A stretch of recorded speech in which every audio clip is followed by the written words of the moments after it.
hasta salir por la uretra, y todo se inicia justamente acá a nivel de los testículos, ¿sí? En los testículos existen lo que se conoce como los túbulos seminíferos. Esos túbulos seminíferos, jovencitos, en las paredes de esos túbulos seminíferos se da un proceso conocido como la espermatogénesis, ¿sí?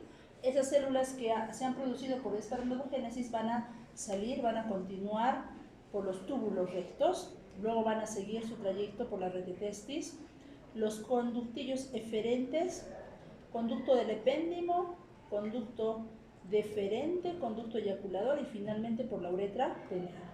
Entonces, ese es el trayecto que sigue este tipo de células o estos gametos. Además, tenemos que mencionar que existen glándulas anexas. ¿Cuáles son? La próstata y, por ejemplo, la vesícula seminal. La lámina que vamos a ver nosotros es lo correspondiente a próstata. Entonces, empezamos con nuestra laminita de testículo. Testículo es un órgano, dijimos, que se encuentra alojado dentro de las bolsas escrotales. Y en cortes histológicos, en cortes transversales de esos conductos, van a encontrar ustedes una imagen como esta, ¿ya? Donde van a diferenciar esos túbulos seminíferos que van a tener un epitelio característico. Y ese epitelio va a estar formado por un conjunto de células, que son las siguientes. Empezamos por esta célulita de acá, que son células que están cerca o están pegadas hacia la membrana basal. A estas se les conoce como las espermatogonias, ¿ya? Entonces, lo que voy a explicarte a continuación, en realidad va a ser un recuerdo para ti, porque eso lo han trabajado cuando llevaron biología, cuando estudiaron todo lo correspondiente a la cantidad de cromosomas que se encuentran en las células que forman parte de esta espermatogénesis, ¿ya? Entonces, recordando ello, estas celulitas de acá, repito, se denominan las espermatogonias. Estas espermatogonias, por un proceso de espermatocitogénesis, ¿qué sucede? Se empiezan a dividir y dan lugar a estas células. ¿Cómo se llaman estas células? El espermatocito primario. ¿Qué caracteriza un espermatocito primario? 2N. Esto de acá. Lo característico de ese tipo de células es que se van a observar que la cromatina empieza a condensarse y se empieza a observar como unos pequeños hilos que darán lugar justamente a ¿quiénes? A los cromosomas, ¿sí? Entonces, eso es lo característico de este tipo de células. Las mismas que van a entrar en un proceso de meiosis tipo 1 y finalmente meiosis tipo 2.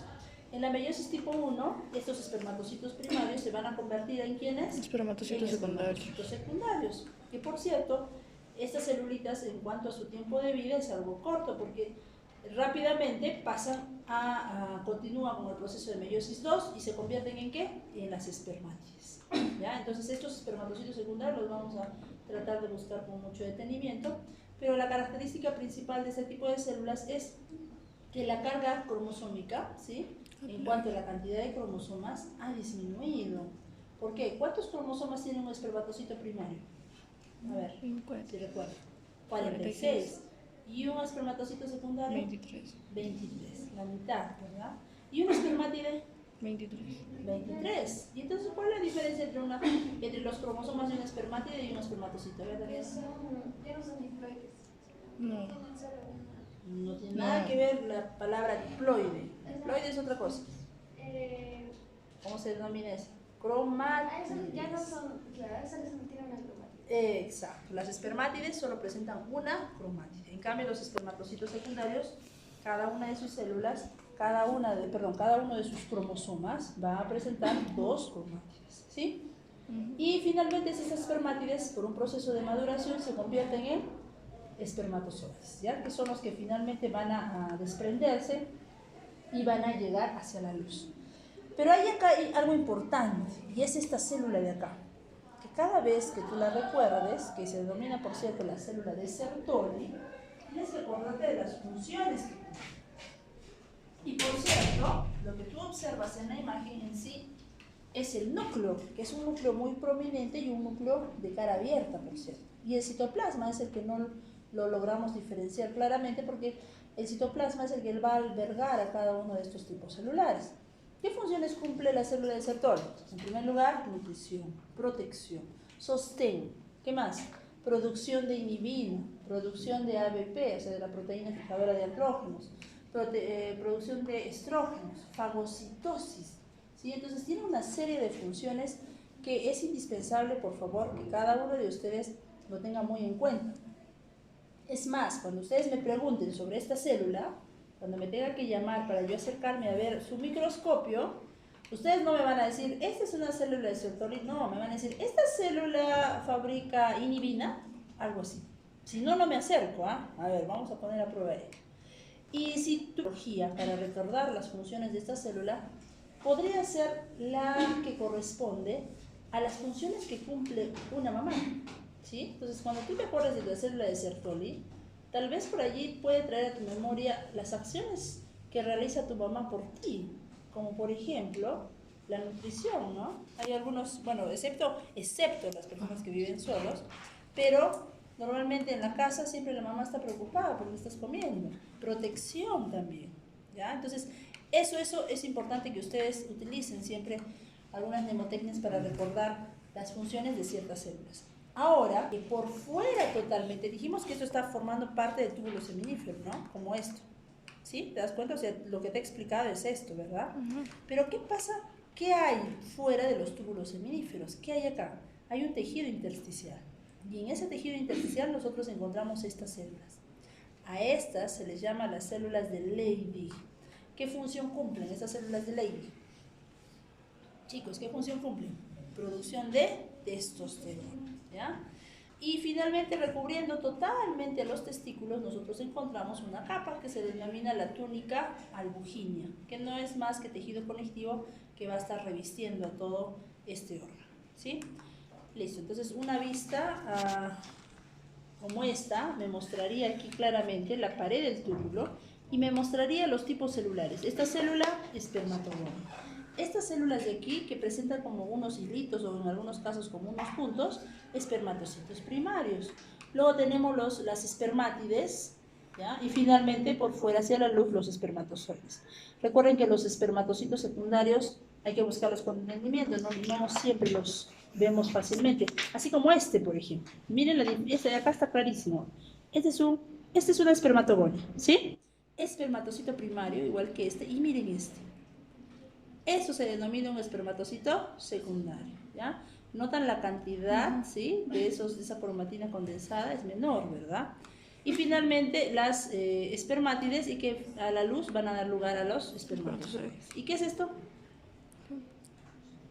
A una célula de Bartoli, núcleo de una célula de Bartoli. Núcleo, eso tienen que aclarar, por favor, es el núcleo de la célula de Sertoli, no es toda la célula, porque recuerden que su citoplasma está acá, mezclado entre las otras células. Pero ¿qué caracteriza esa célula? Que es un núcleo de cara abierta, ¿ya? No se van a olvidar, núcleo de cara abierta. Y por fuera, estas células que corresponden a las células de Leydig, ¿ya?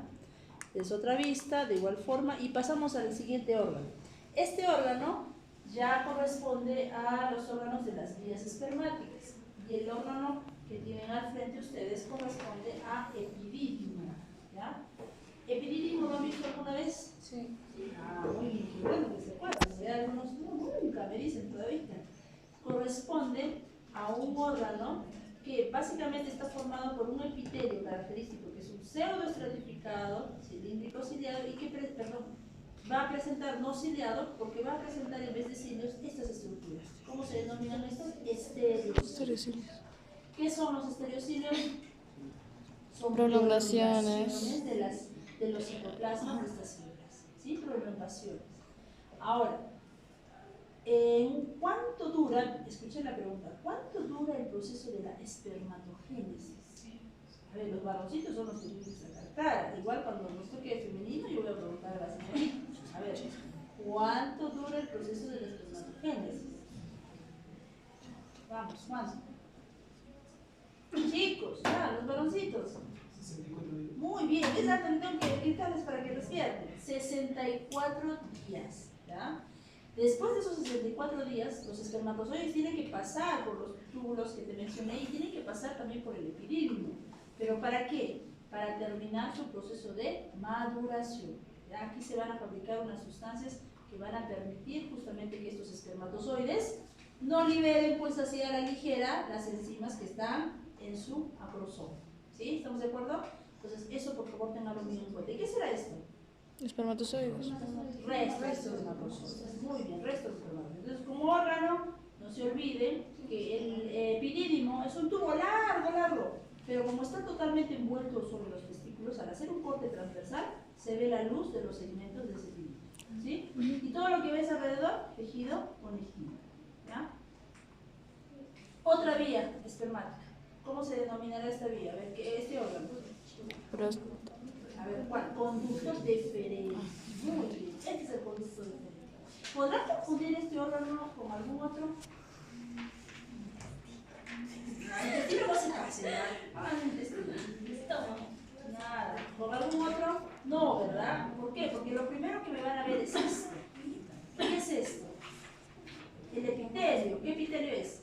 Pseudoestratificado cilíndrico con estereocilos.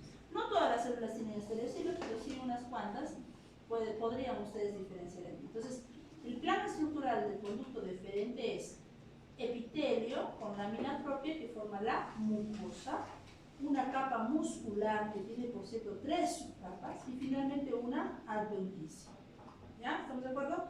Ese es el plano estructural del conducto deferente. La mucosa muscular con 3 subcapas y finalmente una adventicia.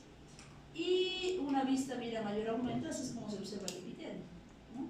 Incluso, mira, cómo se ve parte de los estereocitos. ¿Y esto qué será? Restos de espermatozoides. No. Ah, cayeron, ¿no? ¿Cómo que restos? Esos son los restos. ¿Qué son esto entonces? Muy bien, lámina propia, tejido conectivo. Estos son los restos. Miren, es que la foto está más o menos por este nivel. ¿Sí? Por este nivel. Por eso es que parece que está por fuera. ¿Ya? Y finalmente la glándula que van a estudiar es la glándula que corresponde a próstata. La próstata es una glándula que se encarga de fabricar. ¿Qué fabrica? A ver, ¿qué proporciona? ¿Qué fabrica la próstata? ¿Quién sabe? Vamos, chicos. El líquido eyáculo.